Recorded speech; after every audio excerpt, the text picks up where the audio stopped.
Hello বন্ধুরা, কেমন আছো তোমরা সবাই? আশা করছি সকলেই ভালো আছো। আমার এই ছোট্ট চ্যানেলে তোমাদেরকে সবাইকে স্বাগত জানিয়ে আজকে নিয়ে এলাম সুজি দিয়ে একটা অসাধারণ মিষ্টির রেসিপি বন্ধুরা। তো রেসিপিটা শেষ পর্যন্ত দেখতে থাকো, আশা করছি ভালো লাগবে। আর যদি ভালো লাগে বন্ধুরা তাহলে কিন্তু একটা লাইক দিয়ে চ্যানেলটা সাবস্ক্রাইব করতে ভুলবে না। এটা কিন্তু খুবই সহজ পদ্ধতি, একবার দেখলে যে কেউ বানাতে পারবে।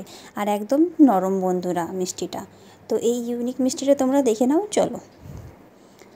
প্রথমেই কড়াই বসিয়ে দিলাম বন্ধুরা। কড়াইতে দিয়ে দিলাম সুজি, যেহেতু সুজিটাই প্রধান উপকরণ। এটা একটু হালকা ফ্রাই করে নেব। ফ্রাই করে নামিয়ে নিয়েছি। ওই কড়াইতে দিয়ে দিলাম জল।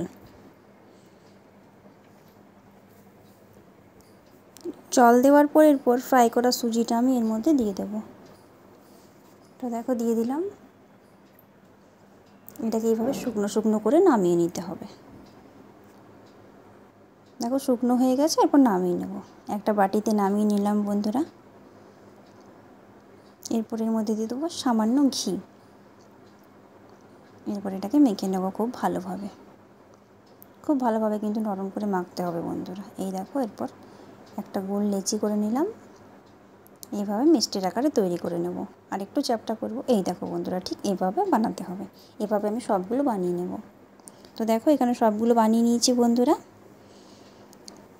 এরপর দেখো কড়াইতে দিয়ে দিয়েছি তেল। এরপর এগুলোকে একটা একটা দিয়ে দেবো তেলের মধ্যে। সবগুলোকে ভেজে নেব।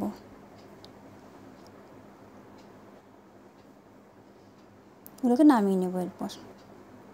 তো নামিয়ে এগুলোকে দেখো চিনির শিরার মধ্যে দিয়ে দিলাম। মোটামুটি 5 মিনিট পর এটাকে আমি চিনির শিরা থেকে তুলে নেব, যেহেতু সুজি বেশিক্ষণ কিন্তু রসের মধ্যে রাখা যাবে না। তো এই দেখো তুলে নিয়েছি। কত সুন্দর দেখতে হয়েছে বন্ধুরা। দেখো কত সহজে আমি আর শুধুমাত্র সুজি দিয়ে কিভাবে সুজির এই মিষ্টিটা তৈরি করে নিলাম। এটা কিন্তু একদম রসালো বন্ধুরা, আর একদম নরম, মুখে দিলেই কিন্তু গলিয়ে যাবে।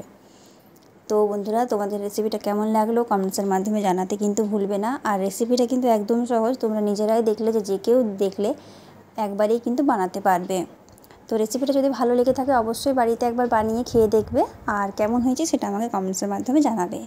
বন্ধুরা যদি রেসিপিটা ভালো লেগে থাকে তাহলে অবশ্যই একটা লাইক দেবে, আর নতুন নতুন রেসিপি পাওয়ার জন্য আমার চ্যানেলটা অবশ্যই সাবস্ক্রাইব করে একটু পাশে থাকবে।